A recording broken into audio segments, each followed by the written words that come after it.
اعوذ باللہ من الشیطان الرجیم بسم اللہ الرحمن الرحیم قال رسول اللہ صلی اللہ علیہ وآلہ وسلم طعام الجواد دواء و طعام البخیل داء۔ بخیل اور سخی کے بارے میں عرض کروں گا کہ رسول خدا صلی اللہ علیہ وسلم نے فرمایا کہ سخی کا کھانا کھاؤ گے تو وہ دوا ہوگی، یعنی اس سے آپ کو صحت و سلامتی ہوتی ہے، لیکن جو بخیل کا کھانا ہوتا ہے وہ مرض ہوتی ہے، یعنی جب بخیل کا تم کھانا کھاؤ گے تو اس سے تم مریض ہو جاؤ گے۔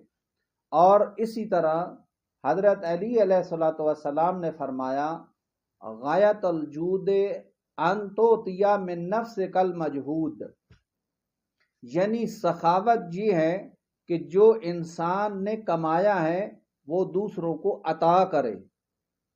اور ایک ہوتا ہے سخی، ایک ہوتا ہے کریم۔ سخی وہ ہوتا ہے جو سوال کرنے کے بعد عطا کرتا ہے، اور کریم وہ ہوتا ہے جو سوال کرنے سے پہلے عطا کرے۔ اسی وجہ سے کریم خدا کی صفت ہے، اور آپ بار بار قرآن میں پڑھیں گے کریم کی صفت خدا کی صفت ہے، اور اس کے بعد پھر یہ صفت انبیاء، اولیاء اور پھر لوگوں کے اندر رتبے کے لحاظ سے اصل اللہ کی ذات کریم ہے۔ اور اس کے بعد خداوند عالم نے فرمایا کہ جب اللہ چاہتا ہے کسی کے ساتھ نیکی کرے تو اللہ اس کے پاس ایک مہمان بھیجے گا۔ اذا اراد اللہ، جب اللہ ارادہ کرتا ہے بے عبدن خیرن، کسی آدمی کو نیکی پہنچانے کے لیے، جب خدا چاہتا ہے کہ فلاں عبد کو یا فلاں شخص کو نیکی ملے تو کیا کرتا ہے؟ اہدا الیہ ہدیتن، تو خدا اس کی طرف ایک ہدیہ بھیجتا ہے۔ فقالوا ما تلک الہدیہ، لوگوں نے کہا یا رسول اللہ یہ کیا ہے ہدیہ؟ تو آپ نے فرمایا قال الضیف، یہ جو مہمان ہے یہ ایک ہدیہ ہے۔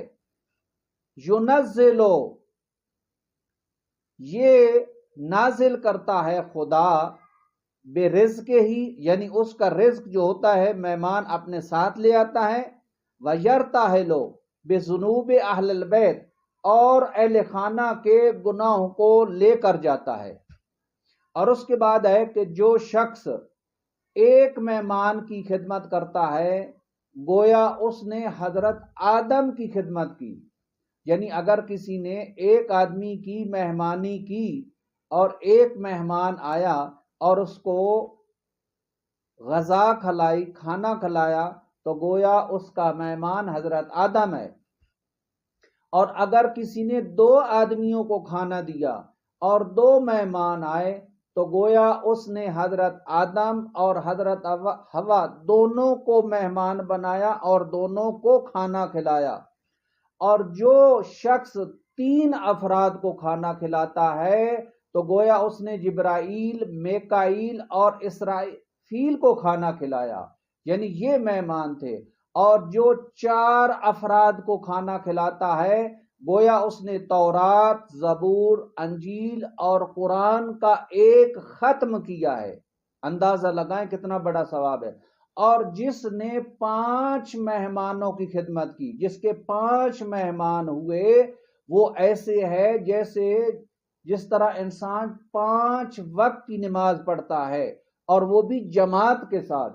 اور آپ کو پتہ ہے کہ جو شخص جماعت کے ساتھ نماز پڑھتا ہے اور 10 آدمیوں سے زیادہ افراد ہوتے ہیں، 11واں آدمی ساتھ ملتا ہے، تو اس وقت نماز جماعت کا اتنا زیادہ ثواب ہے کہ فرشتے حساب نہیں کر سکتے۔ کچھ چیزیں ایسی ہیں کہ فرشتے حساب نہیں کر سکتے۔ ان میں سے ایک ہے جب محمد و آل محمد پر درود بھیجو تو فرشتے نہیں لکھ سکتے، اور ایک جب جماعت کے ساتھ 10 آدمیوں سے زیادہ ایک آدمی مل جاتا ہے تو اس کے بعد بھی فرشتہ نیکیوں کو نہیں لکھ سکتا۔